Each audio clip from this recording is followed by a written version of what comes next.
So, Michael, thank you for coming on today. Could you please tell us, start by talking a little bit about yourself and your journey to the city of Denver? Sure. Yep. Thanks for having me on here. I'm Michael Beavis. I'm the Director of Innovation and Entrepreneurship for the City of Denver. I work in the Office of Economic Development and Opportunity.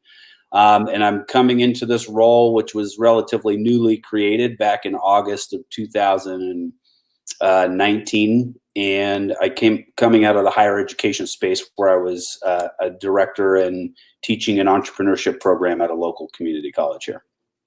And so, why the city of Denver? What motivated you or encouraged you to go that route? Yeah, that's an excellent question. I get that a lot. So I'm originally from San Diego, and then people always look at me crazy, like, why would I leave San Diego? But lived there my whole life, and it certainly enjoyed it. And then a work promotion caused me to move to Chicago, where I quickly realized that winter was not my friend in Chicago. So after spending 2 years in Chicago, I needed to get out and wasn't ready to go back to San Diego. And so kept looking at great cities across the United States, and Denver kept hitting the top of the list. So I took the plunge and came out to Denver back in 2015 and haven't looked back, moved my whole family here and loving every minute of it. So in the mountains every weekend, and Denver's such a great city to be a part of, especially right now with all the growth and opportunities that exist there, especially for entrepreneurs in this space. So an area that I'm super passionate about. Cool. Well, and on that note, I mean, I like San Diego, but hey, I would never leave Colorado to go sweat. No, San Yeah. Diego's great, but this is such a great place. And like you said, it's a great community. And again, I'm thrilled that you're here. And thank you for sharing your programs with the audience. The reason I wanted to really have you on, one of the main reasons I want to have you on, is to talk about, as you were getting into the city of Denver and what Colorado offers. Can you talk more about that? And I'm a native, so obviously I'm biased, but I know best, right? Yeah. So, but the fact is, Colorado is such a unique community. It's all for one for all, and we're so not only just connected, but there's a great entrepreneurial spirit, and there's so many resources here to help brands succeed and even and grow. And the commitment that the Yep. city of Denver's made to be the leader in this area that's inspirational. I love the fact that my hometown is leading that charge.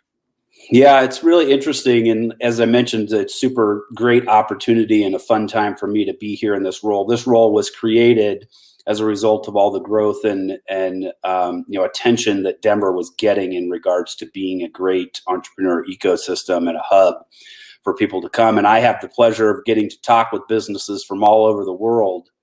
Not only within the United States, but actually all over the globe. And the theme that you'll consistently hear from all those businesses is Colorado in general, Denver and Boulder in particular, are just so collaborative in nature. And they're so welcoming and opening to, support one another in the success. It's, you don't get the kind of competitive feel or the, mine first mentality that you might get in some of the coastal cities or things like that. And so that's the one thing, the one phrase that definitely comes up more consistently is just the collaboration and the welcomingness that you get here in Colorado. Love that. In fact, I'm actually doing a podcast series right now, 30 Days to Prosperity, where I'm focusing on exactly that, the benefit of having a strong supportive community, a community of mentors and other people that are walking in your shoes that can help you grow and scale. Yep. So with that, there are a lot of people that, at least, well, I used to work with I used to be a part of an angel group that was trying to help brands come in, and is more focused on technology, not food. Mm-hmm. And I know that Denver had a reputation for being more technology focused. So how would you view the landscape for an emerging brand? And the reason I wanted to ask this question is because Boulder is the hub of natural for the entire industry. And Sure. Denver is such a great place with so many great resources, co-packers, branding experts, et cetera, that I was always surprised that Denver didn't play a bigger role in that. So your thoughts?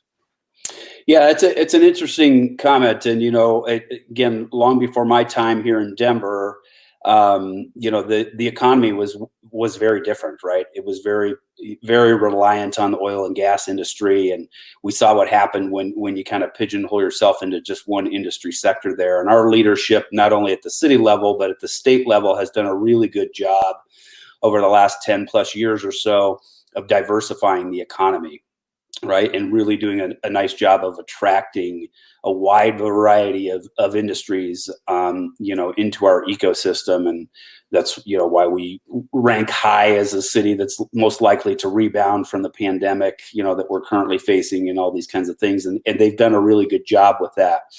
The interesting thing is there is a strong focus on tech. But that's pretty common, I think, when you get into, more major metro type of areas across the United States.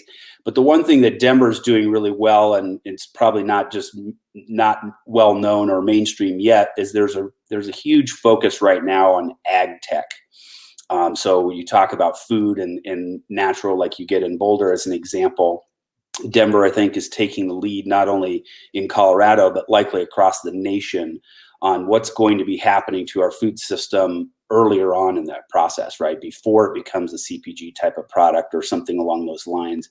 And we have this really great development that's happening down near where the National Western Center is, and it will be an ag innovation center, likely the largest in the country, led by CSU, which is a great research institution here in Colorado. Well, and on that note, the Western Stock Show, which we didn't have this year, but that is such an incredible event. And even if you're not someone who raises horses and stuff like that, it's great to go to. And the camaraderie, the ability to communicate and connect with people, but more importantly, understand where your food comes from. Yep. So I love the fact that you brought that up. And one of the other things that I saw when I was working with those different groups is that investors don't really understand the food industry. They can understand the IT part. That's a lot easier for them to digest. But the opportunity in food is something that they kind of overlook. And the reality is we spend more time eating and thinking about what we're going to eat and nutrition and diet and all that other stuff than we do playing with our smartphones even or whatever. Yep. And the point being that this is something that we need to be paying attention to. I was talking to Phil Lemper, the supermarket guru, and he made the comment on the podcast that food is the new IT, the new Silicon Valley. And the fact that Denver is doing such a great job of providing the infrastructure and all the resources to help a brand, help anyone that's in this industry succeed. And on that note, Mike Fogarty with Choice Markets came on, and he was talking about one of his benefits is that he was a lot closer to not only the consumer, but closer to the where the food's actually produced for the brands that he works with. So any more thoughts that you want to add about that? Yeah, it's an excellent comment that you make there. And Colorado has really done a nice job, again, collaborating across the entire state. So all the way from Fort Collins down to, then you come down south to Boulder and Denver and Colorado Springs and Pueblo. And they're really doing a nice job of effectively working with each other to build what I would refer to as a food corridor in that regard. And there's a lot of interest coming in from some pretty heavy hitters from an investment standpoint to say, how do you build the resources that are necessary through this corridor so that, not everybody's stepping on each other's toes, but they're working in more of a collaborative fashion. So you have the research sector, say, coming out of CSU led in Fort Collins, and then what the presence will be down in Denver. You have the natural aspect that happens in Boulder. Colorado Springs has some really great stuff happening in the food sector space. And there's a really beautiful center that's being built down in Pueblo called the Water Tower Project.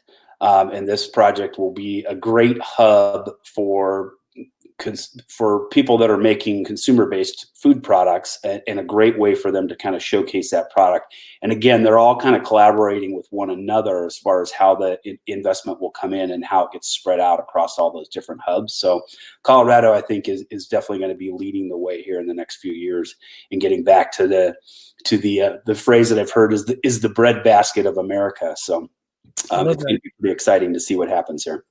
Love that. And let's go one step further. One of the things that's really great about this industry that you're talking about, I love the food corridor, is that big brands tend to commoditize the shopper and the food, and they use a lot of the same strategies, et cetera.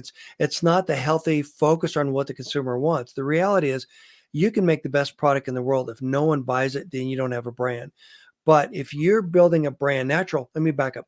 Natural is the R&D of the CPG industry, and their natural companies are producing products that consumers actually want and want to buy. And they've got a closer relationship with those consumers. And as such, that's where the future is going. So instead of the commoditized brands, the mainstream brands that you see other places, what's great about natural and what's great about what Denver and Colorado are doing is they're taking advantage of that and then elevating those brands focused on what the future is.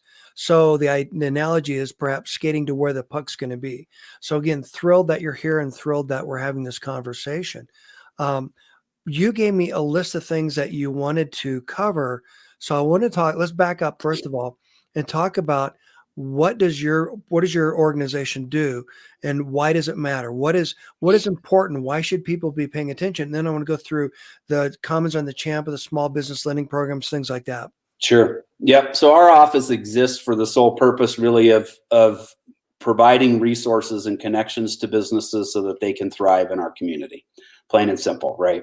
And so I work specifically in an area known as business development, a team of about 8 people or so, and our whole focus is business attraction and retention, right? We want to attract the right businesses to our community, again, to kind of diversify that economy that I talked about earlier. And we want to make sure that we're able to connect them to the resources that they need, so that they can be successful. So that could be programming and, education, mentorship.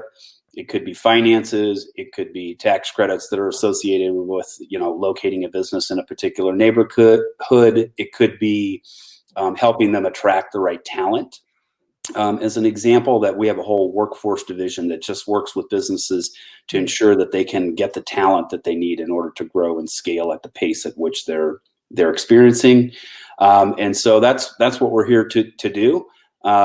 And it's rare, I think, that a lot of people, I talk to businesses all day, every day, and a lot of businesses say, gee, I didn't even know your department existed, or I didn't know that the city offers resources like that. So I strongly encourage businesses all over the world to work with your local government to see what opportunities are there. I happen to sit on the board of Colorado Companies to Watch, which is a nonprofit organization that recognizes the top 50 companies across the state of Colorado.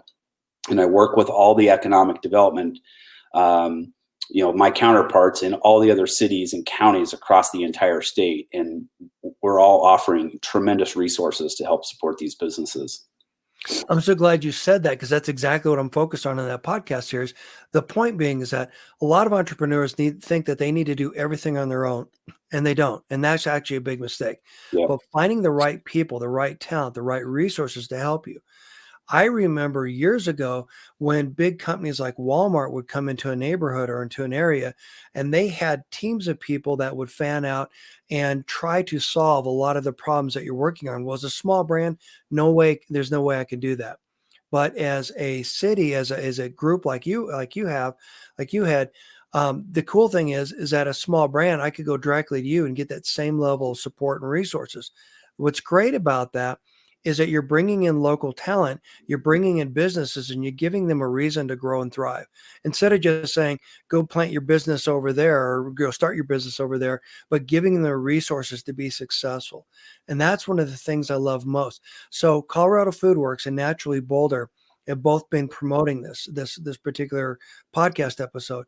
And what's great about those organizations is that they're so well connected to the communities that they support. And in addition to that, that's where a lot of entrepreneurs are. And this is exactly why I wanted to have you on, to help not only those groups help their members, but to help other people understand why it matters to come to a group like you, to a community like this. So can you talk a little, did you want to add something to that, by the way? No, I'm nodding over here because those are two great organizations that I work pretty closely with and collaborate with on a regular basis and refer a lot of newer businesses their way. So great Yeah, group. great groups. I absolutely love them. They're fan, and the fact that they're actually expanding not only just in Colorado but throughout the country. They're naturally Boulder, naturally Bay Area, naturally Chicago, et cetera. So this is where the model is. So the fact that you guys are tied together, that's really cool. Yeah. So talk about the Commons in Champa. What is that? And for a brand coming in, how would they leverage that to their advantage? Yeah. So the Commons on Champa is what's known as a public-private partnership. And so it is, in short, it's a free co-working space that early stage entrepreneurs can come in and get free Wi-Fi and free coffee and have the same, experience that they might expect in a typical kind of co-working space. There's no monthly fees or subscriptions or anything that they have to sign up for there. And it's just a great place for people to come in and collaborate and, kind of bounce ideas off of each other. There's desk space and meeting rooms and conference rooms and events. There's a large event space where we can host, kickoff events. We do a lot of events in there with early stage companies that, they're going to do a launch party or something like that. And we can host up to about 200 people in that space. On a pretty regular basis. In addition to that, we offer a ton of resources in there. So my team offers advisory hours in there. So businesses can come in at any stage of journey to ask for support. Could be anything from how do I write a business plan to a marketing strategy to I think I created something that needs a patent. How do I go about doing that? Whatever the case is. And we'll connect them to the right resources or get them, paired up with a subject matter expert in that space.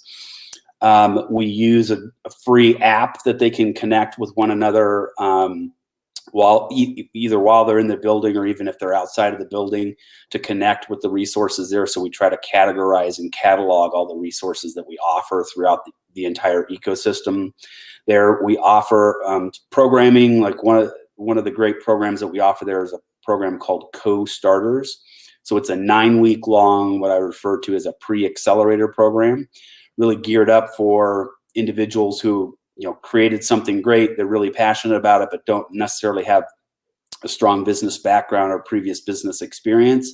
We'll get you kind of brought up to speed. You'll have a business plan fairly well shaped with a pitch deck and a pitch opportunity at the end of it. We always say the theme with the Commons on Champa is that, if you're starting up, you start here, right? And it's kind of your first step, and we'll get you connected and plugged into some other great resources that are available to you at the city. It typically serves as the hub for Denver Startup Week as well, which is the largest free entrepreneurial education event in the country. Which is a great opportunity because I've been attending a lot of those throughout the years and just the camaraderie and the ability to collaborate with other people. That's great. Having an accelerator though, that's interesting. And the reason I like that is because when a lot of brands have to compete to join an accelerator, some of the different accelerators. And the reality is that some of the different accelerators are really sort of a job interview from a big company to see whether or not they want to buy your company. And you're learning how to do things their way, which may or may not be right. In other words, if you're a natural brand, you need to be really innovative. You don't want to learn how to do something the way that a big brand does that is struggling on the shelf. So I love the fact that there's that collaboration, that ability to learn from like-minded people, et cetera. And the fact that I don't have to jump through a lot of hoops to join the program. I don't have to wait to be accepted into the program, et cetera. So that's great. What is the small business lending program? You were talking about ways that you can put brands in front of people, investors. One of the things that's great about Colorado is that, like I said, this is the hub of natural, et cetera. How do you help those brands align themselves with the right investors? And as a part of that question, how do you teach brands how to eliminate or reduce the amount of risk, not eliminate, but reduce the risk that they would pose to an investor to make them an even more attractive investment? Yep, it's a great question. So one of the resources that we offer, as I mentioned, through our office is something that we call the capital matrix. And so we kind of piece together all the different financing options that exist throughout not only just Denver, but the entire state of Colorado, from traditional banking and lending options all the way up to VCs and second stage, late stage financing options in there. The city as a whole, we offer a program that we call the Small Business Lending Program. And basically what it is gap financing. And I say that it's financing that's available for companies that are starting out or growing, but not yet quite bankable. Right. And what I mean by that is that typical bank financing, you got to be, showing profits for at least 3 years and come in with your tax returns and show all these great things. And if you're not a super strong candidate in that area, it's very difficult to get traditional kind of bank financing. If you're looking for debt financing, outside of, equity options and things like that, we work with local, what we call CDFIs, community development finance institutions. So these are institutions that are typically geared towards funding projects based on character, less so on credit and previous history and those kinds of things. And then we offer a program that I mentioned there, and I call it gap financing. So we never fund 100% of any project. We typically fund 50% or less of a project. And we can do loans typically between $50,000 and $400,000. It's really cost-effective way to do some debt financing. But basically what we're doing is we're partnering with another organization. It could be a bank, it could be a CDFI, it could be the business owner's own personal capital or some outside investor capital that has come into the project. And but it's just not quite enough to make the project a reality. And we can then help kind of fill in that gap. And that's what we do. So the program was created to help businesses grow and scale that, again, aren't yet quite bankable. And quite frankly, the project might not be able to move forward without our type of financing in that space. Through the programs, the second half of your question, through the programs that we offer, we help coach them in their storytelling piece and how to approach investors and how to tell their story and how to communicate how they intend to mitigate the risk and the expectations that the investors will typically ask in that scenario. Thank you for sharing that. One of the biggest, one of the biggest challenges that I have when I'm working with brands that they have is that when brands are seeking investment, typically people won't even look at them until they're up to $25 million run rate. There are some that will do $1 million run rate, but then they ask a lot more of the brand in terms of equity and everything else, which you could put a stranglehold on the brand. Yep. And so the notion that you're providing resources to help a brand get there quicker is fantastic. And there are a lot of programs, for example, in Colorado, where if you're a local company, in fact, let's talk about that for a minute. If you're a local company, there are a lot of advantages for you to get onto a retailer's shelf. Can you talk a little bit about that, as opposed to where if you wanted to get your brand in a store that's outside of a different country, outside of Colorado, you would need to pay a lot for slotting and a lot for getting the product on the shelf. So can you talk about some of those benefits of being in Colorado? Yeah, so as you mentioned, Colorado's pretty big in the food scene, and there's a lot of collaboration that happens there. You mentioned some great organizations like Naturally Boulder and Colorado Food Works that do a really good job of helping support one another, as far as their members go, in opening some doors. I know some distributors, or I know some whatever the challenges that you're facing as far as the being in that food space. They do a really nice job of that. And so that's kind of where our office comes into play, as we help point them in the direction of the resources of the subject matter experts that are doing good work in that space. We offer a program, one of the programs that we offer to help businesses with kind of some of the challenges that you talked about. It's not specific to food, but we do get a lot of food businesses that participate in the program, is a program called Scale Up. So Scale Up is a program that I refer to as kind of a post-accelerator program. So typically we work with companies that have been through an accelerator. These are not hard and fast rules, but this is kind of a typical framework. They typically have raised a little bit of outside capital. maybe in an angel round or a friends and family round kind of thing. And they're typically generating some revenue, but they're stuck a little bit, right? How do I get more shelf space? How do I get more exposure? How do I scale this business outside of my local Denver footprint, say, as an example? And we help them over the course of a 6-month period in kind of a cohort model overcome what I say are their 3 biggest challenges. So distribution, as an example, is one of those challenges. We help connect them to the resources that will help them get that extra exposure and additional shelf space that you talked about. Great. And on that note, one of the things that some communities do, and I don't know if they're still doing this today, but if you are launching in a specific community, there are some retailers that will make it easier for you to get your product onto their shelves. Mm-hmm. They will waive some of the menu fees. They will waive some of the slotting fees, et cetera, to make it easier to be more welcoming for local communities. And then another big thing is we've got Colorado Proud and some of those other groups that are going out of the way to support those brands and promote those brands that are based in Colorado. So thank you for sharing that. Next, you have on the list, you had global lending plan. Excuse me, global landing plan. Sorry.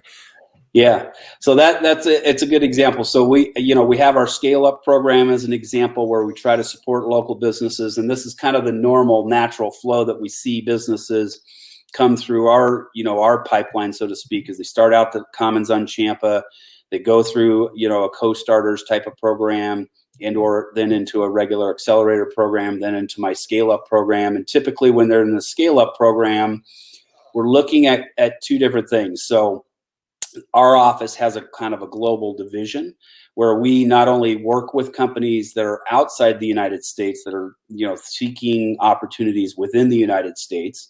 And we reach out to those companies and we provide something that we call the global landing pad. And really what it is basically it's about a 2-week long, we'll call it a boot camp model, where we take those companies again in kind of a cohort model and we kind of give them a hard and fast, introduction to what it means to do business in the United States, specifically in Denver and throughout Colorado. And we bring in subject matter experts, could be anything from, legal to HR personnel. How do you set up your business in the United States? How do you hire people properly? And help them identify locations, whatever it is that they need. We help them in that process. The program is really well received. It's a little bit intense. I'm not going to lie. The schedule and the agenda is pretty full every day, but it's definitely worthwhile content. And then typically what we see is a lot of those companies say, yeah, Denver, I'm coming to the United States and Denver is definitely the place that I want to be. I've seen San Francisco, I've seen New York, I've seen Boston, I've seen whatever, and I get the most support here in Denver. And that's kind of what the intention of that program is. And we do see a lot of great successful companies that come through that program. Then they might end up in my scale up program as an example, or they don't have to be, outside the United States companies, but companies that are, now doing business here in Denver, participate in that scale up program. And then we have kind of a follow-up program where we do a delegation trip typically to foreign countries for, I say, businesses that have had great success, not only in Denver, but typically in the United States, and now they're ready to expand overseas. And so examples of this, we take a delegation trip to London every year for London Tech Week. So they're typically tech-based companies that participate in that program. And we do the same thing. We introduce them to high-ranking government officials, all the key partners that they would need, their potential investors, site location, potential customers, whatever it is that they need, we help get them plugged in. So again, their home base is here in Denver, and now they have the opportunity to expand and scale out. So we do that in London, we do that in Canada, we do that in Australia and some other countries as well. And so those are also been ways that we help support businesses continue to grow and scale throughout that. We have plenty of success stories, not only just in the food space, but across a variety of different sectors where they have taken advantage of all of those resources and had some great success in some of those other countries as well. What's interesting is I get a lot of brands asking me questions about how do I grow outside of the US. And interestingly enough, more interesting is that I get a lot of companies from overseas that want to come here, and you're fitting the needs of both of those groups. So thank you for sharing that. Yeah. Can you talk about the Denver innovation landscape? Yeah. So, that's kind of where my role comes into play a little bit. And as I mentioned to you earlier, our leadership has really done a nice job of diversifying the economy a little bit. And we want to be kind of on the forefront of, what innovation looks like. And for me, true innovation doesn't happen unless you have, kind of two different ideas colliding together and creating that spark of something that's truly new and unique, right? And so one of the projects that I'm working on is simply, I'm just calling an innovation space for now. I don't want to call it a center or a district or a hub or a pavilion or anything that's currently out there that's improperly labeled, but it will be a physical space. I'm eyeing something probably upwards of 150,000 square feet of space or bigger. That will combine large corporate entities working alongside one-person startups. We've seen some successful models like this in various parts of the country. We have here in Denver, as an example, we have the largest healthcare tech integrator, is what it's referred to. And we've seen a lot of success there where they combine large, say, hospital systems and medical companies working right alongside one-person startups who are creating great things in the healthcare space. And we want to do this in a more industry-agnostic way within that space. The two components that will exist within the 150,000 square feet of space that don't currently exist anywhere is what I'm calling just kind of a shared lab component.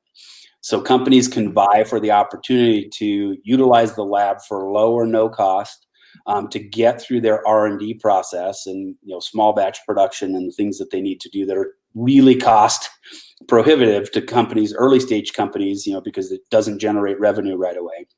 Get through that process, prove that they have something that can be brought to market, and then we'll help try to attract some financing to them so that they can grow and scale and kind of launch from that space. And then the other two concepts that would be in this space would be a maker space kind of incubator. So if you're making a physical product, a widget, and you would have access to equipment, programming, and mentorship, but then there would also be a retail component to it. So we could showcase that product live to the general public and get real-time feedback during that prototyping and small batch production phase so that we have something that's refined before it's ready to go out for mass production.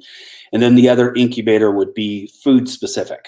So again, working with companies that, whether they want to be, catering, food truck, restaurant concept, CPG type of concept, they would have access to the commissary kitchen that they need, test kitchens that they need, programming and mentorship, and again, a retail component. So we can, talk about like, how's this thing going to sit on the shelf? How does it move when it, it's in this particular aisle, as an example, within this kind of common space. So these are just some examples of the things that I'm working on. I'm working on a couple other hubs like that are more industry specific. I mentioned the ag innovation concept earlier down near the National Western Complex. We have some stuff that's happening in the youth space as well to kind of get entrepreneurship more mainstream for youth while they're still at the high school phase and different things like that. So we're trying to be on the front edge of that. My team and I have had the opportunity prior to the pandemic to get out there, and we've seen successful innovation centers and some not so successful innovation centers actually all across the United States and a couple of different countries as well. So we think we know what's working and what's a good fit for us that's going to put us on the map. The idea is that anywhere in the world, when people say, oh, you want to create a business that does that, you got to come to Denver because they got this thing, right? And it's going to be the thing that helps you get there faster. What a great program. Love that. Absolutely love that. And let's back up a little bit. If I'm a brand, I'm trying to figure out, how to build what I want. I built it in my kitchen and how to grow to scale it. There's a lot to that. Yeah. Do you have access to food scientists and people that can help you make sure that you're using the right ingredients, et cetera? Is that part of the program, or are those people plugged into your program? That will be part of the program in the innovation space that I talked about earlier. Yep, Okay. there'll be Okay. kind of right down the hall type of thing where we can have access to them immediately. Right now, again, it starts at the Commons on Champa. You come to us and you tell us what you need, and we'll get you plugged into the folks that you need to help get to that next level. So anything that a brand needs to get started, get a good start, and then launch, the city of Denver is committed to help them achieve. Absolutely. Plus the networking, plus the outside surrounding groups, and okay, the best environment ever. Go ahead. That's my final sales pitch. Is there's Yeah. over 300 days of sunshine here a year. Oh, it is, and it's amazing. I ride my bike every day over the spillway, so Yeah. could not. I'm so thrilled about being able to do that. Thank you so much. What other things do you want to share? And I know that, I want to respect your time. I know you've got a busy day. What are the things that you'd like to share and you'd want people to know about? Just again, to look to your local government for support on there's a huge movement right now, especially in the entrepreneurship space, all over the globe. But some cities have better resources than others. I think we typically rank in the top as far as the resources that we committed to helping businesses grow and be successful. So I would strongly encourage you to reach out. Again, any stage of the journey, we work with businesses all the way from the ideation phase to the Fortune 500 types who say, hey, we hear Denver's the hot spot and we got to relocate there, or we got to open a second headquarters there, or whatever the case is. Anywhere within that journey, we're here to help. And it's such a great place to live. Sorry, go ahead. I just want you to reach out to us first. Oh, thank you for saying, yeah. And it's such a great place to live. I mean, part of me says, no, we don't need any more people here, because I remember when it was a smaller community. No, it really is a great community. And there's so much to do in Colorado. And one of the things that's great about it is the outdoors. I mean, we're such a healthy community, not only in terms of the health of the community itself, but, people like to get out and walk, and so friendly. So thank you for sharing all that. Any last parting thoughts? Any last parting words? No, just thank you for your time and having me on the show, and looking forward to helping your members in any way that we can. Thanks, Michael. I appreciate that. Have a great rest of your day, sir. Thank you. You too. Thanks. Bye-bye.